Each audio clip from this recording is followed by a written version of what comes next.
السلام علیکم ڈاکٹر صاحب.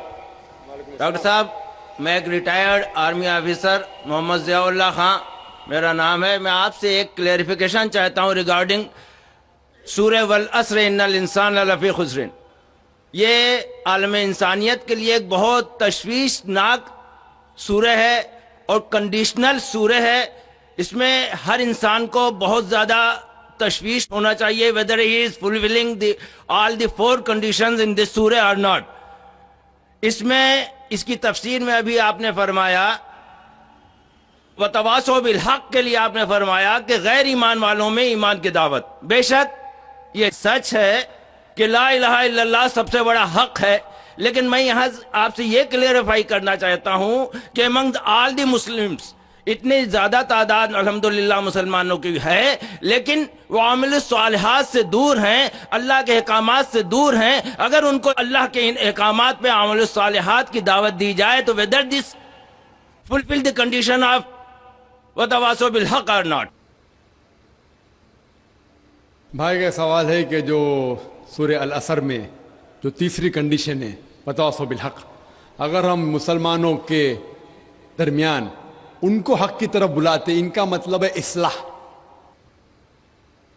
دعویٰ کے معنی ہے غیر مسلمانوں کو اسلام کی طرف دعوت دینا. دعوت کی معنی دونوں طریقے سے لیا جاتا ہے، غیر مسلم میں بھی بات کرنا، مسلم میں بھی بات کرنا. لیکن اگر ہم ایک اسپیسیفک خصوصاً لفظ استعمال کرنا چاہتے ہیں تو جب ہم غیر مسلمانوں سے بات کرتے اسے کہتے ہیں عربی میں دعوت، اور جب مسلمانوں سے اسلام کی بات کرتے ہیں اسے کہتے ہیں اصلاح. اصلاح معنی مرمت کرنا، اس کو سدھارنا. تو اصلاح بھی کئی علماء نے کہا کہ یہ وَتَوَاصَوْا بِالْحَقِّ میں آ جاتا ہے. لیکن اگر ہم سیف رہنا چاہتے ہیں تو میری نظر میں اصلاح اور دعویٰ دونوں ضروری ہے. میں کیا کر رہا ہوں آج کی تاریخ میں؟ اصلاح بھی کر رہا ہوں، دعویٰ بھی کر رہا ہوں. غیر مسلم میں تو دعویٰ کر رہا ہوں، اکثر مسلمان ہیں اصلاح کر رہا ہوں. کل صبح انشاءاللہ ایک خصوصاً نشست ہے غیر مسلمانوں کے لیے، وہاں زیادہ دعویٰ کروں گا میں. تو دونوں کرنا امپورٹنٹ ہے، ضروری ہے. اصلاح بھی، مسلمانوں کو حق کی طرف بلانا جو بھٹک گئے ہیں، جو نام کے مسلمان ہیں، اور غیر مسلم میں بھی. لیکن اگر آپ سیف رہنا چاہتے ہیں تو میرے حساب سے دونوں کرنا ضروری ہے.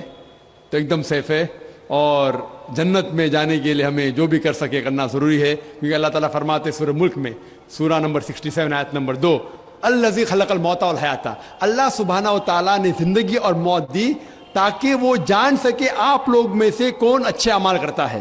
تو یہ زندگی ہے، آخرت کے لیے امتحان ہے. تو اس امتحان میں ہمیں سفل ہونا بہت ضروری ہے. اسی لیے ہمیں کوشش کرنا چاہیے کہ جہاں تک کہ ہو سکے اللہ اور اللہ کے رسول کے احکام کے اوپر عمل کریں. دوسرا سوال بھائیوں کی طرف سے دوسرے مائک سے.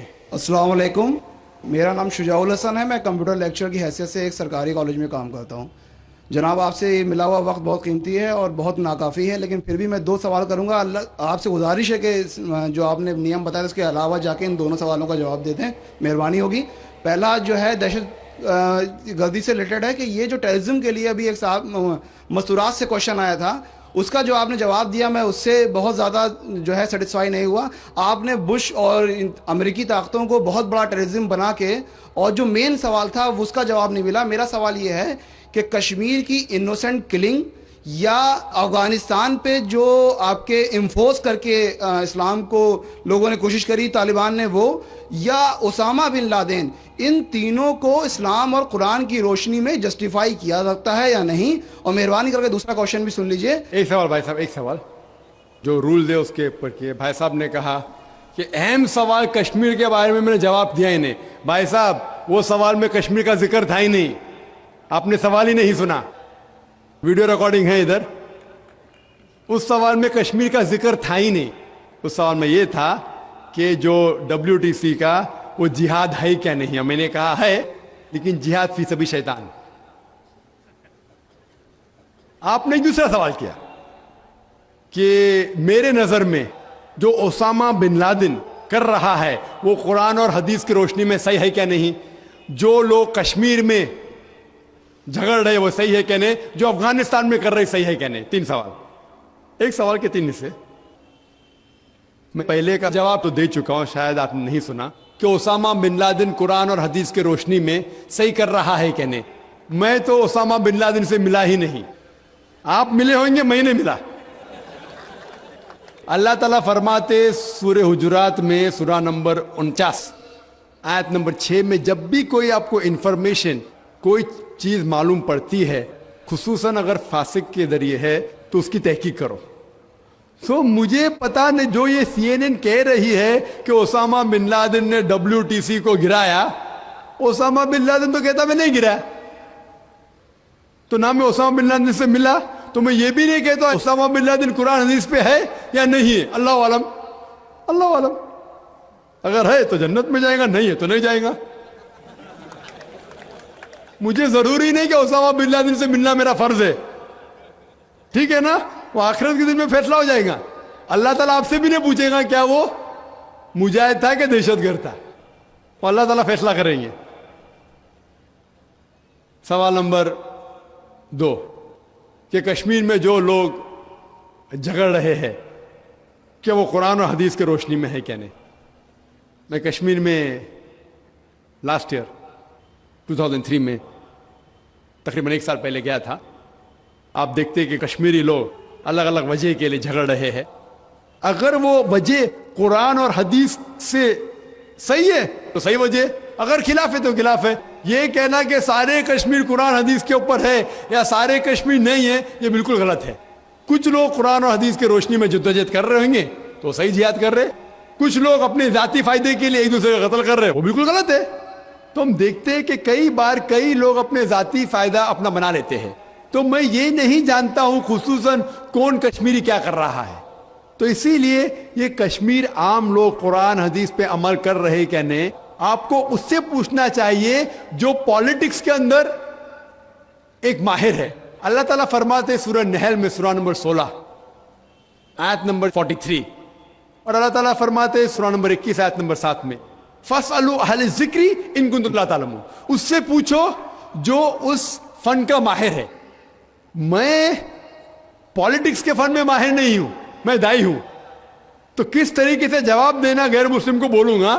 لیکن پالیٹکس میں کشمیری لوگ کیا کر رہے ہیں, افغانی لوگ کیا کہہ رہے ہیں, وہ میں نہیں کہہ سکتا ہوں. میں اس فن کا ماہر نہیں ہوں. اگر کہوں گا تو قرآن کے خلاف جائیں گا. آپ اس سے پوچھو جو ماہر ہے. میں اس فن کا ماہر نہیں ہوں, میں دعوتی میدان کا ماہر ہوں. آپ بھگوت گیتا کے بارے میں پوچھئے, رامائن کے بارے میں پوچھئے, ہندوازم کے بارے میں پوچھئے, عیسائیت کے بارے میں پوچھئے, یہ افغانستان کے بارے میں یا کشمیر کے بارے میں میں اس فن کا ماہر نہیں ہوں. لیکن یہ جانتا ہوں میں کہ جہاں تک کہ افغانستان کا تعلق ہے, طالبان کا تعلق ہے, ہم دیکھتے ہیں CNN کے اندر کہ کئی بار BBC اور CNN میں دکھایا گیا کہ طالبان ایک خاتون کو بے دردی سے مار رہا ہے. ارے طالبان خواتین کو مارتے ہیں ظالم لوگ. کیونکہ دائی ہونے کے حیثیت سے میں کئی ممالک کا دورہ کرتا ہوں. 2 سال پہلے میں ملیشیا میں گیا تھا. وہاں ایک شوہر اور بیوی سے ملاقات ہوئی جو ڈاکٹر تھے. بیوی گائنوکالوجسٹ تھی اور شوہر سرجن تھے. انہوں نے تقریباً 1 مہینہ افغانستان میں رہے اور انہوں نے کہا مجھ سے کہ یہ جو ٹی وی میں دکھا رہے تھے کہ طالبان لوگ خواتین کو مار رہے, یہ بالکل غلط ہے. میں نے پوچھا آپ کو کیسا پتا غلط ہے؟ تو اس نے مجھ سے کہا, وہ میاں بیوی نے کہا, کیونکہ طالبان کو جو پگڑی باندھتے ہیں ان کے باندھنے کا ایک خصوصی طریقہ ہے. مثال کے طور پہ جب ہم عربوں کو دیکھتے, ہمارے لیے جو عجم ہے, ہمارے لیے سب عرب ایک جیسے پگڑی باندھتے, پھیٹا باندھتے, اپنا غترہ باندھتے. لیکن وہ عرب ہی جانتا ہے کہ سعودی غترہ باندھنے کا طریقہ الگ ہے, وہ اماراتی UAE کا غترہ باندھنے کا طریقہ الگ ہے, وہ کویٹی کا غترہ باندھنے کا طریقہ الگ ہے. وہ پہچان سکتے. ہم نے اسی طریقے سے وہ طالبان کی پگڑی باندھنے کا طریقہ الگ ہے. وہ ڈاکٹر کہنے لگے مجھ سے کہ جس طریقے سے وہ BBC اور CNN میں دکھا رہے تھے طالبان خواتین کو مار رہے, وہ طالبان ہے ہی نہیں, وہ ایکٹر لوگ کو لے کے آئے تھے. لیکن بیوقوف تھے کہ ایکٹنگ میں برابر سے نہیں کیے, وہ کپڑے برابر نہیں تھے. میں نے تقریر سنی ایک رپورٹر جس کا نام ہے یوان ریڈلی.